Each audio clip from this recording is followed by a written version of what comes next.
ధర్మాన్ని బోధిస్తున్నాడు. భీష్ముడు కాసేపులో చచ్చిపోతున్నాడు. కాబట్టి నువ్వు వచ్చి ఆ ధర్మాలన్నీ కూడా, భీష్ముడు చాలా గొప్పడు కాబట్టి నువ్వు ఆ ధర్మ సూక్ష్మాలు చెబుతాడు, నువ్వు వచ్చి నేర్చుకోవాలని చెప్పి కృష్ణుడు ధర్మరాజుని తీసుకొని వస్తాడు. అంపశయ్య మీద బొనుకొని ఉన్నప్పుడు భీష్ముడు. సర్లే అని చెప్పేసి తీసుకొచ్చి చెప్పినప్పుడు ఆ భీష్ముడు అన్ని చెబుతా ఉంటాడు. వాటిలో చెప్పినటువంటి ఒక మాట, శూద్రుడి ఇంట్లో కనుక నువ్వు అన్నం తిన్నావని అంటే నువ్వు మలం తిన్నట్టే అని చెబుతాడు. ఇది నేను ఇచ్చి నీ చేత చదివిస్తాను. శూద్రుడు చదువు చెప్పకూడదు.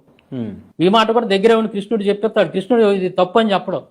ఎందుకు అలా చెబుతావు, శూద్రుడు ఎందుకు చదువుకోకూడదు అనే మాట అనడు. శూద్రుడి ఇంట్లో అన్నం తినగొట్టే పెంట తిన్నట్టు అని అంటావు, తప్పు కదా అని చెప్పి అన్నట్టు ఖండించడు. కృష్ణుడి దగ్గర నుండి చెప్పేస్తాడు చక్కగా. ఇది గీతా ప్రెస్ వాళ్ళది మహాభారతం అనుశాసనక పర్వం 135వ అధ్యాయం 5-6 శ్లోకాలు ఏముందో చూడండి ఒకసారి. మీరు చదవండి, నేను చదవటం అండర్లైన్ చేశాను అక్కడ.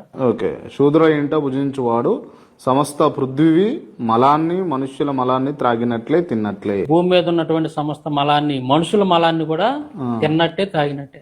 ఓకే. శూద్రుని అన్నం తిన్నవాడు పృథ్వీ మలాన్ని తిన్నట్లే, శూద్రుని అన్నం తిన్న బ్రాహ్మణులు పృథ్వీ మలాన్ని తిన్నట్లే.